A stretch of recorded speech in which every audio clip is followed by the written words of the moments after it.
it's just different, to be honest. I mean, it doesn't feel like anything.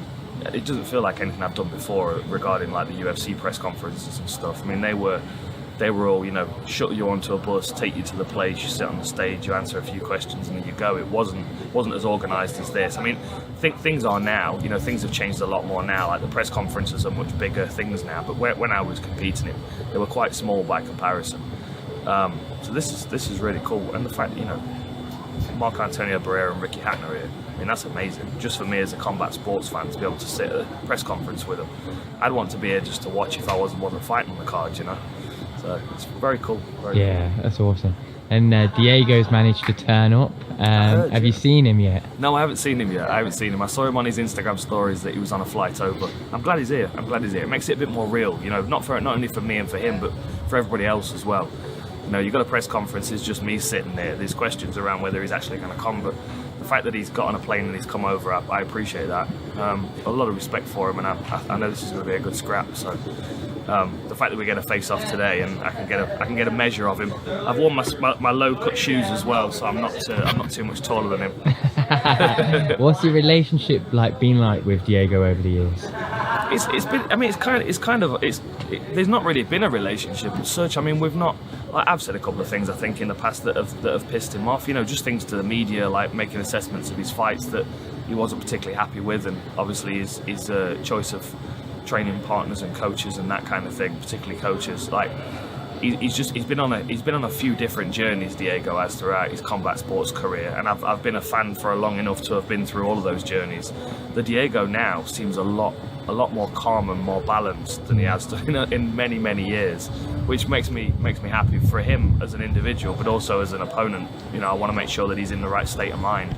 Yeah. When they phoned me up and they said, been a tough time, COVID, let's have a celebration after coming out of the COVID, you having one last movement about? I thought, oh yeah, brilliant. Yeah. I mean, I lost family to COVID and mental health and all that, you know, so it's... everyone needs a lift up. Yeah, I think it's like we're ticking every box, aren't we, with the undercard, live acts, you know, and everyone from different professions on the undercard and everything like that, we're ticking every box, aren't we, really? It's yeah, really cool. Yeah, yeah. Cool. Sun as well today. Brilliant. We're not in Manchester. Don't get sun in Manchester like this. I tell you, mate. It's good to have a focus for training again, isn't it? Absolutely, yeah. I mean, I train professional boxers now, and being 43 years of age, you know what I mean, and you know, shifting my weight and setting my training regime out for me novice pros to look and go, I'm 43, still, you know what I mean. I'd like to think it's a bit of an inspiration for me, but, you know, so I'm helping, not only helping myself and my own well-being, you know, I'm helping others on the night. I mean, we've all documented how my life fell apart for that little short period, and if there's people out there with mental health and problems and they're saying, oh, do you remember him 6 or 7 years ago? Look at him now, 43 years of age, then it's worthwhile, isn't it? Yeah. And people say, what are you doing it for? I feel like, hey, fucking stupid. You know what I mean? And to hear the roar of the crowd again. You know, I think it's an obvious question why we're doing it, but, you know. Yeah, I think it's an obvious one. I mean, for me, it's a focus for training. It's having a direction to walk in as well. You know what I mean? You know, it doesn't matter how old you get and you're retired. We may be retired, but we're not fucking dead. No. We've still got to, you know, there's something to set your sights on. You know, the minute you can't do that, we might as well be dead, aren't we? You know, simple. Perfect. Yeah, be nice and cool. 10 seconds. Have a good one, gang. I'm going to start off by introducing our headline fighters. We're very, very pleased to welcome to the UK the legendary Mexican boxer Marco Antonio Barrera. He's going to be facing off.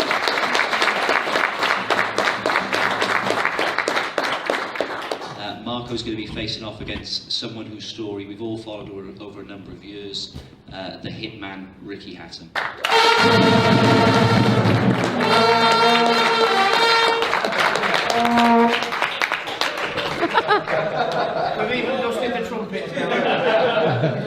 We've even dusted the trumpets off. Thank you, guys.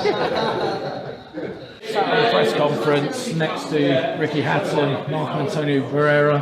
Did you ever imagine that would ever happen? No, absolutely not. I mean, to be honest, I kind of given up on the idea of boxing, to be honest. I mean, when I was first starting mixed martial arts, I had a few friends to me say, you should try boxing, there's better money in that. I went down the MMA route, but I've always wanted to get, to have a go at boxing, To be able to share a club with Ricky Hatton and Barrera is amazing. I grew up watching both of these guys. Both have been a massive inspiration, especially Ricky. I watched his training camp videos, I watched his fights on repeat over and over again, just to get me up for training for myself.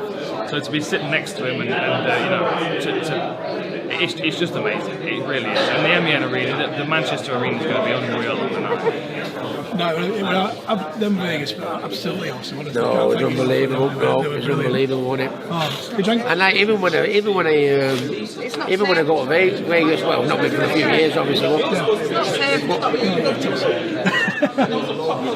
What with the COVID and all that, I've not been to Vegas for a bit, but when I had been for a few times on an holiday, they went, "Oh, you used to love all your fans, and you still got the band." Honestly, they still say you still got the band. They loved it. They're fucking right, yeah. Because they don't have all like that. No, did they, balls? No.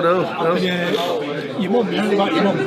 When we saw her in MGM bar, Carla. Yeah. Everybody's on it. They were brilliant. Well, the MGM bar, they run out of beer, didn't they? That's Jesus Christ. Dry, yeah. And I won't mind, I was in training as well.